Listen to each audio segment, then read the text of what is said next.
Welcome, ladies and gents, to the segment where we talk a lot about topics ranging from controversial issues to trends that doesn't make any sense.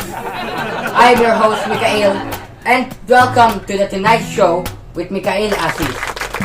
Personally, I will start this with a fun groove and my terrible dancing. But today, we will be tackling to a large sum of people, mostly teenagers, to a serious problem, intentional injuries. A very big issue that pertains to the harm or trauma to whoever is affected by it. I would very much appreciate for all of us to listen, as this topic may spark motivation and confidence to people who fell victim by this issue. I encourage people to stop causing harm to others. Living life is hard. We have to deal with many challenges and face hardships every day. But in the end, we manage to be happy, strong, and go through it all. So if someone caused harm to you, we can face this and overcome it. After all, there will always be someone to help you. And after all these problems, nothing beats a glowy slice of pizza. Not gonna lie, I've been on a strict diet consisting of pizza. Now on to the topic. I have this friend of mine who can tell us and show us how to avoid this issue. Let's welcome psychiatrist Siti Tiara Marhama B. Gragas. Long time no see, Doctor. It was quite indeed a long time, Mr. Mikael. It is truly an honor to have you here. So, how are you doing? Everything's doing fine? Just as usually, dealing with many patients that need or seeking help or medical assistance, but I do my best and the feeling of seeing people make progress because of you helping really gets to me, you know, and I'm really great. Thank you. I see. It's nice to see you so dedicated to your work. We need more people like you. Maybe then the world might be a little bit better. So, it's actually rare to see some people very dedicated to their job. That's making me flatter. But you know what you're saying is actually true.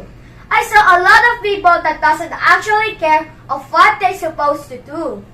Yes, and that's the sad reality we need to actually live with. Now, I have this set of questions that regards to our issue. Shall we start in a second? Yeah, sure, no problem. Then, we will be back after this commercial break. Until then, stay tuned to this segment for you to see the answers to this issue. Absolutely.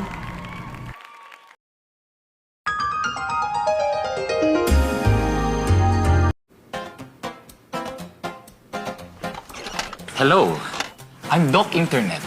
How can I help you? Bakit ang dami kong pimples sa likod? May ketong ka. High fever, cough, and colds. Apply Vaporub all over your body. Nabunot yung ngipin ko. Gingivitis. Why do I stutter?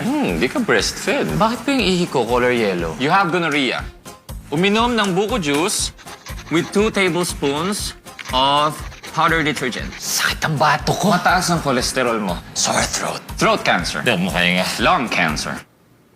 Elbow cancer. 3 days ako sumusuka. Di bali na sumuka. Huwag na sumuko. Joke lang. Cancer. Headache. Cancer. Chest pain. Cancer. Stomach pain. Weight loss. Hair loss. Difficulty in breathing. Kailan pa nagsimula itong mga symptoms na to? Hindi ko na maalala, Dok. Amnesia.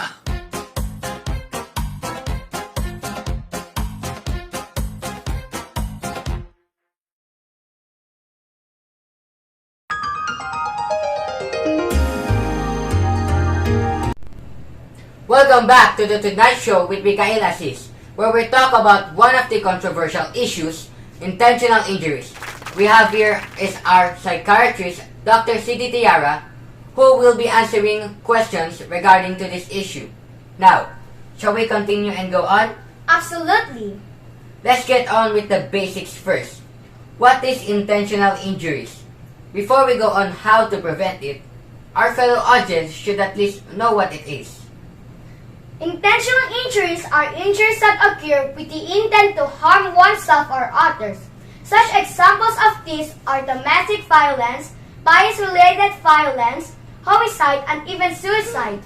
These intentional injuries are a leading cause of death, trauma, and disability. Another form of these are mostly done in school, such as bullying and extortion. So, what you're saying is intentional injuries are what causes many deaths and traumas to these teenagers? Unfortunately, yes. Anyone can fall victim to it. All forms of this kind of injury hurts people, not only physically, but also mentally and emotionally. It is hard to cure the trauma that it gives. I remember a lot of my patients whom are depressed and suicidal because of it. It breaks my spirit to see them cry, but it's a part of my job to stay strong and patient. You actually have a hard job to do. But can you tell why people do this? Is it a sense of superiority over others, or just an aggressive behavior that we have? It's actually both. The person who usually do bullying is someone who struggles with his own self-esteem. They may adopt his aggressive behavior at home or an environment with a harsh, aggressive set of people. Others may do bullying at school because they feel powerless or being abused at their household. I see. So people adapt to their environment. But I know people can choose not to. So it only depends to you whether or not you actually want. But deciding between this is hard. Do you think people can still change? Do you think that maybe one day we can put an end to this bullying, Doctor? Personally, I think anyone can work to change certain of their habitats or behaviors. With some dedication, even some qualities of attitude and personality can change over time. Change is often difficult and it does not always occur in the manner that you expect. As for putting an end on bullying, I don't think we can. At the end of the day, there will always be people who have aggressive behaviors and malicious intent to harm people. Well said, Doctor.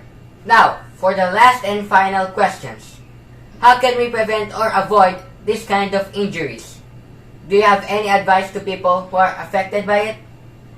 We can start by telling our guardians or elderlies if we ever stumbled upon being bullied or harassed.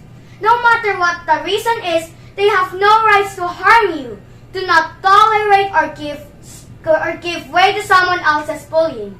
You can minimize the danger by becoming a victim by learning to protect yourself. Remember that bullying or someone harming you is just a problem that you can conquer. You can always seek help to people you trust and listen to you. Whatever they say or do to you, remember that they are only saying things to break your spirit. Be strong and above all, never let the things they do to you make you feel small or diminish your self-esteem. You are truly an amazing psychiatrist, Dr. City. It was my pleasure to have you on this show. Now, this is our cue, ladies and gents. Until then, thanks for listening to the Tonight Show with Mikhail Assis, and goodbye!